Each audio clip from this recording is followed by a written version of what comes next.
गुरु पूर्णिमा के पावन पर्व पर एक शिष्य के उद्गार। आत्मीय बंधुओं, मनुष्य की 3 यात्राएं उसके पूरे जीवन काल में उसके साथ साथ चलती हैं। प्रथम आध्यात्मिक यात्रा, द्वितीय संस्कार यात्रा व तृतीय मिशनरी यात्रा। आइए इसे क्रमवार समझते हैं। प्रथम आध्यात्मिक यात्रा। मनुष्य परमात्मा का अंश आत्मा ही है, जिसका मूल उद्देश्य है आत्मिक गुणों अर्थात सद्गुणों पर आधारित जीवन शैली अपनाकर इसे जीवन जीने की कला के रूप में विकसित कर विश्व वसुधा पर समूह चेतना का जागरण कर दैवी वातावरण निर्मित करना। संपूर्ण पृथ्वी पर वसुधैव कुटुंबकम की भावना के साथ सर्वे भवन्तु सुखिनः सर्वे सन्तु निरामया के पारमार्थिक उद्देश्य की प्राप्ति को संभव बनाकर समस्त प्राणियों का संरक्षण करना ही हमारा जीवन लक्ष्य है। मनुष्य का मूल उद्देश्य आध्यात्मिकता अर्थात सद्गुरुओं का जागरण ही है। आत्मा ही सद्गुरु है।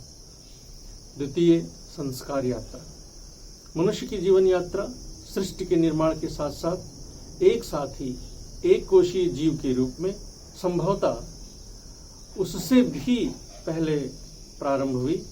विभिन्न योनियों में भिन्न जीवन शैली के कारण जीव में उसी प्रकार के आदत व स्वभाव का विकास हुआ जिसे हम संस्कार कहते हैं। अपने संस्कार के अनुरूप व्यक्ति ने अपना अपना तथाकथित लक्ष्य विनिर्मित कर लिया, जो समाज में अलगाव का आधार बना, जिससे समाज में अलग अलग विचारधाराओं और परंपराओं का जन्म हुआ, जिसके कारण अशांति, दुख व क्लेश पैदा हुआ। इन सब का मूल कारण अभाव, अज्ञान और आसक्ति है। कष्ट भरे जीवन से मुक्त करने के लिए ऋषियों ने संस्कार परंपरा के रूप में आध्यात्मिक सूत्र प्रदान किया, जो कि व्यक्ति के देश, काल व परिस्थिति के अनुरूप थे। ऋषि प्रदत्त संस्कार प्रक्रिया ही वर्तमान समय के समस्त कष्टों से मुक्ति का आध्यात्मिक उपाय है। यह पूर्णतः ब्रह्मांड के सार्वभौमिक और सनातन सिद्धांत पर आधारित है। तृतीय मिशनरी यात्रा। देश, काल व परिस्थिति के अनुरूप महापुरुषों ने जो जीवन शैली विकसित की, वही संप्रदाय व पंथ के रूप में अस्तित्व में आए। आचार्य व गुरु ने संपूर्ण जीवन को 3 भाग में वर्गीकृत किया। पहला व्यक्ति निर्माण, दूसरा परिवार निर्माण और तीसरा समाज निर्माण। व्यक्ति निर्माण के लिए उपासना, साधना व आराधना का उपक्रम दिया। परिवार निर्माण के लिए संस्कार प्रक्रिया दी।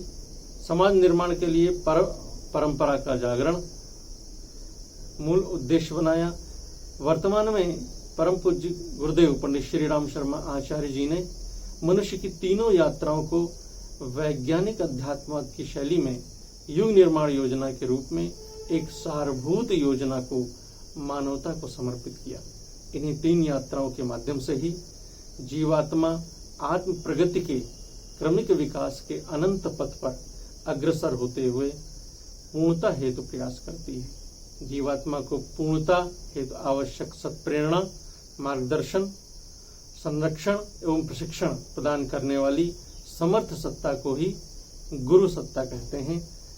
गुरु ब्रह्मा के रूप में सृजन, विष्णु के रूप में पोषण, शिव के रूप में परिवर्तन, माँ के रूप में ममत्व व पिता के रूप में उदारता आदि गुणों सहित शिष्य रूपी जीवात्मा के उद्धार हेतु अपना सब कुछ झोंक देता है।